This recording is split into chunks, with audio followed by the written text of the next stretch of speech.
guys, welcome back to my YouTube channel. In this week's video I'm going to give a bit of a pregnancy update. I've just had my 13-week ultrasound, so I'm going to give an update on that.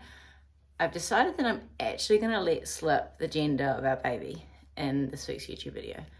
So you guys are going to find out before Instagram does, and I'm also going to talk a bit more about the mindset aspect of my coaching. And it's actually really cool how all of the self-awareness work that I do, that is literally a massive pillar in my coaching as a mind and body coach, is becoming relevant to me now because I am becoming a parent. And obviously if you want to be a self-aware parent, an aware, conscious parent, you have to be aware of yourself. You have to be a conscious parent to yourself before you can be a conscious parent to a child. So that's a really fascinating intersection of the work that I do, but also where I'm going. I'm going to talk more about that in this episode as well. So buckle up. Pregnancy, coaching, how they're connecting. I hope you enjoy. So I am 13 weeks pregnant, well 13 and a bit. I was 13 weeks pregnant on Wednesday. I was hoping that I was going to get to 12 weeks and my nausea was going to magically be gone. That is not the case. I'm still actually feeling really quite nauseous. I wouldn't really call it morning sickness, it's actually more night sickness. I feel usually quite a lot better in the mornings than I do at night. I feel as though the pattern is that I start to feel nauseous and sometimes get a headache and just feel really exhausted towards the end of the day. So my body just kind of decides it's had enough for the day. That usually happens at like 3, 4, 5 o'clock. So I'm just trying to be really productive in the mornings and schedule most of my work around morning coaching calls and stuff like that so that I can keep the ball rolling and life going as much as possible, but also really listen to my body and rest when I need to. I'm still going to bed super early and actually sleeping really well, which I'm so grateful for. I've still been having really quite specific food aversions and food cravings, so my nutrition is still feeling totally sort of governed by my body. I don't have much choice over what I choose to eat right now because I just have to eat the things that I feel like are going to satisfy me, I feel like are going to keep me full. I'm still so hungry. Definitely my hunger has not let up at all. If anything, I might be more hungry, but I've had a thing for burgers. I've had a McDonald's and a KFC trip recently. So like that's not something that I would usually eat, but it's something that I've really felt like eating and it's really hit the spot. I have been eating a lot of bacon and egg pie. Again, not something that I would usually eat, but Simon came home with some bacon and egg pie for lunch one day and it smelled amazing. So he gave me some of it, and literally almost every day since I've been wanting bacon and egg pie. So I've actually just gone and bought a whole lot of ingredients so I can make my own rather than buying it all the time. Still been eating heaps of plain bread, still been loving mandarins, so random things. Some things really still not sitting well, like the thought of cooking meat at home, still really no good for me for some reason. Getting a burger from KFC is great and I really enjoyed that chicken. So still some really weird things going on with food, but doing my best to eat plenty. Of course, I shared a nutrition in first trimester video recently. And so the recommendation when you are in the first trimester is you may not need to increase your calories if you're eating a healthy amount. I would consider a healthy amount to be at least eating what is your maintenance calories if you were to work those out. But some recommendations say you may need to eat up to 300 calories more a day in the first trimester.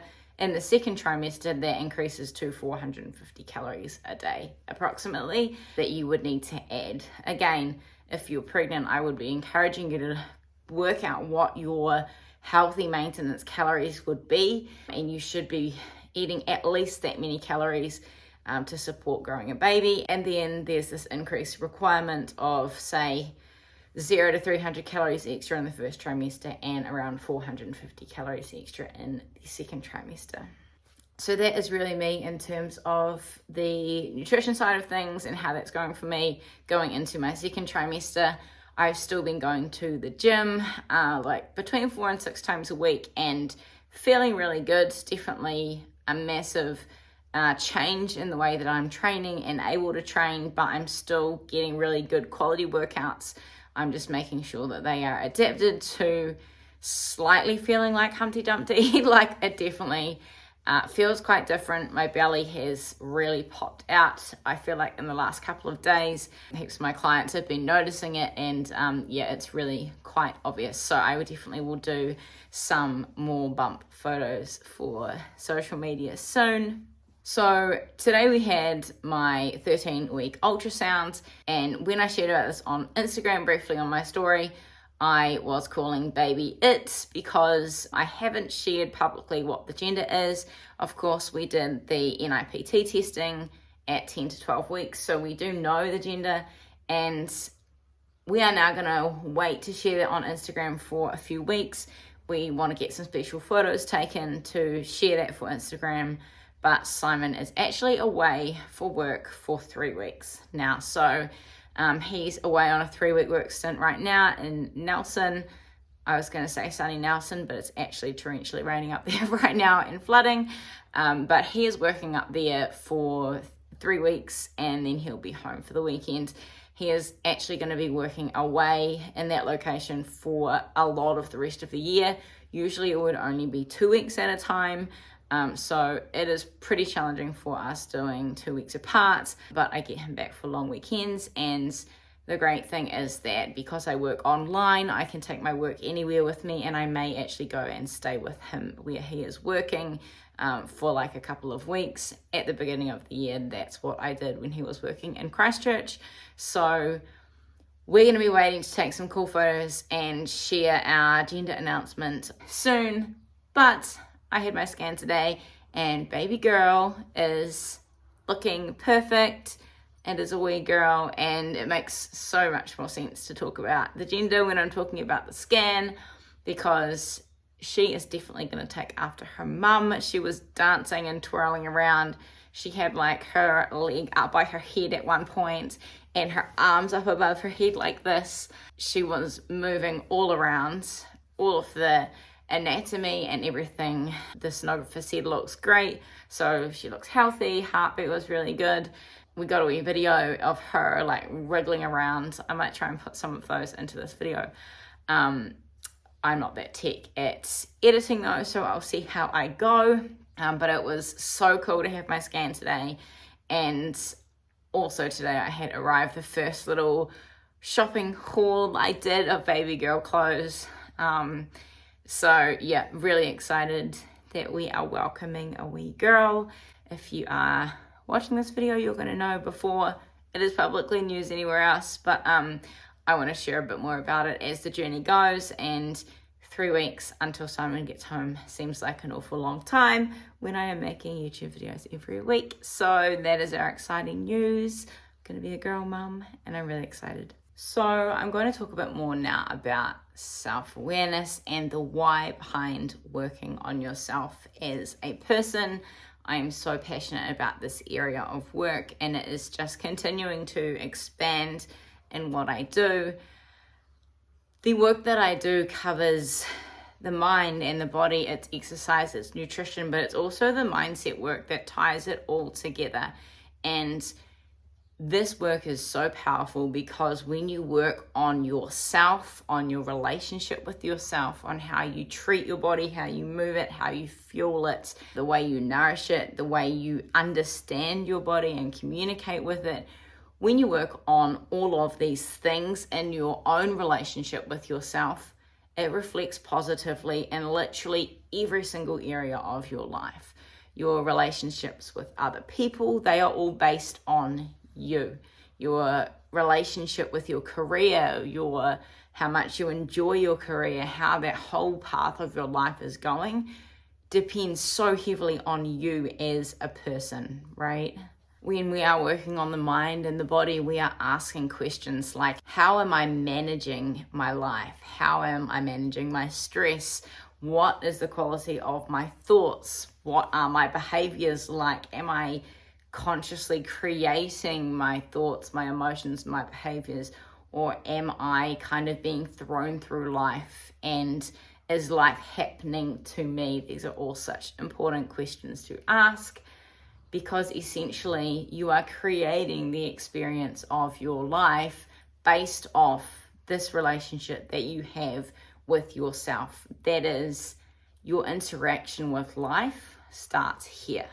So when you are in a harmonious relationship with yourself, when you are winning in your relationship with yourself, whatever way you want to refer to it, when you have an aligned relationship with yourself, when it is a positive relationship with yourself, every other area of your life is reflected in that same energy, right? So on the flip side, if your relationship with yourself is unhealthy, if it is toxic, if there is bullying, if it is a negative relationship that you have with yourself, and your relationship that you have with yourself doesn't feel good, that is going to reflect in every other aspect of your life. It's going to reflect into your relationships with other people, into your career, into the way you feel about your life overall. It is all going to flow outwards. So if you reflect on your relationship with yourself, something I would encourage you to be asking is, are you showing up as or embodying the highest version of yourself in that relationship with yourself, right? In your mind and body relationship, in the way that you move your body. So your relationship with exercise, what does that feel like? Your relationship with food, the way you nourish your body, what does that feel like? The way that you think about yourself, the way that you think about life. What is the quality of all of that? Because again, that is what you are creating outwardly from. And why should you be asking that? Because the quality of your relationship with yourself, and actually becoming aware of that relationship with yourself, it affects your ability to show up as the highest version of yourself in every other area of your life. And if you are feeling as though your life in other areas isn't maybe evolving, or your career is not advancing the way that you want it to, coming back to actually ask, like, who am I showing up as, right? And not just in your career, but who am I showing up as in life, right? Starting right there with the way that you treat yourself, mind and body. And this is also important because it is the difference between having the awareness and the understanding that life is happening from you, or it is happening for you, as in you are creating the experience you're having, or having a feeling that life is happening to you. So part of you becoming conscious of the life that you are creating for yourself is you becoming aware of the relationship that you have within yourself, right? What is the quality of your thoughts, your emotions? What is your relationship with your body, with exercise, with food? All of these areas of your life, when you learn to become aware of all of those areas and what is the energy and the feeling of your life in all of those areas, you are, or my clients are, when we are exploring all of this, learning so many valuable skills that they can use in literally every other area of their life, right? In their career, in their personal relationships, their friendships, their life trajectory, where they want their life to go. Once you become aware of that inner relationship and you start doing the work on that inner relationship, your inner world, that starts reflecting out into all of those other areas. And the same skills apply to, okay, how do I embody my highest self within this relationship I have with me? And therefore, how do I embody that self, that highest self, in every other area of my life, so that your life is evolving and progressing the way that you want it to, right? To your highest possibilities, or your highest potential. The changes that start happening in your life and the changes that you can make within yourself becomes so powerful when you start asking questions like, who am I showing up as? Is my relationship with myself consistent with the person that I want to be showing up as in every area of my life? And if it's not, you're the only person who can adjust for desired results. And of course, all of this is now becoming so potent and relevant for me because I'm becoming a mother. And so I am asking questions of myself like, is my relationship with myself the type of relationship that I want my daughter to be learning from? Because essentially she is going to witness me and the way that I treat my mind and my body and the relationship that I have with life. And she is going to be learning from that constantly. It's really important to me, the awareness that I have of myself, the awareness I have of the way that life has shaped me and molded me, because that is instrumental in the beliefs and the ideas and the patterns essentially that I will be passing on to my daughter. What is referred to as conditioning in personal development or spiritual speak. What am I passing on to her? Am I aware of myself? And am I aware of what she will be learning from me? I'm really interested in developmental psychology. This is something that I studied in my postgraduate studies, and this whole area of conscious parenting, and that is definitely something that I will be sharing more about in the future as I keep walking this path. Obviously, the person that we are as a parent to ourselves is going to impact the person that we are as a parent to our children.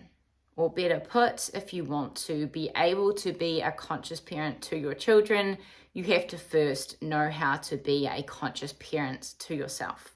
Being a conscious parent to yourself really begins with self-awareness, and that is an essential part of what I do, an essential tool of my work as a personal development coach and in this whole mind pillar of my coaching. So I hope you've enjoyed this video, guys. I hope you've enjoyed the pregnancy update, and I hope you've enjoyed the insight into the why behind the work that I do and how this is all unraveling and unfolding in this conscious parenting direction. I'm so passionate about teaching this work with clients, about clients becoming conscious self-leaders, conscious leaders of themselves, conscious parents to themselves, about them really being in an empowered relationship with themselves, not one where they are feeling out of control, not one where they are bullying themselves, not one where there is unhealthy patterns that are essentially controlling them, but really having that self-awareness to take the reins in your relationship with yourself and make sure that that energy in your relationship with yourself is reflecting the energy that you want to be experiencing in your whole life, because that's how it works, whether you like it or not. If your relationship with yourself feels bad, for want of a better word, if it feels bad, then everything out there is also going to be tainted by that relationship that you have with yourself. On the flip side, if your relationship with yourself is a partnership, it is positive, it is harmonious, then you're going to have that same quality in every other area of your life. And the reason I'm so passionate about what I do is because I literally see clients' entire lives changing when they start showing up for themselves differently, when they develop the knowledge to take better care of themselves, when they develop the knowledge to become a conscious leader of themselves, rather than their whole life experience being dictated by what has happened to them in the past, their patterns from the past that they've picked up from society. I talked about the diet culture and this old paradigm, doing more exercise, eating less food, in a previous YouTube video. So check that out if you haven't already. It all ties together. Self-awareness is the key that allows you to unlock this next level of growth within yourself.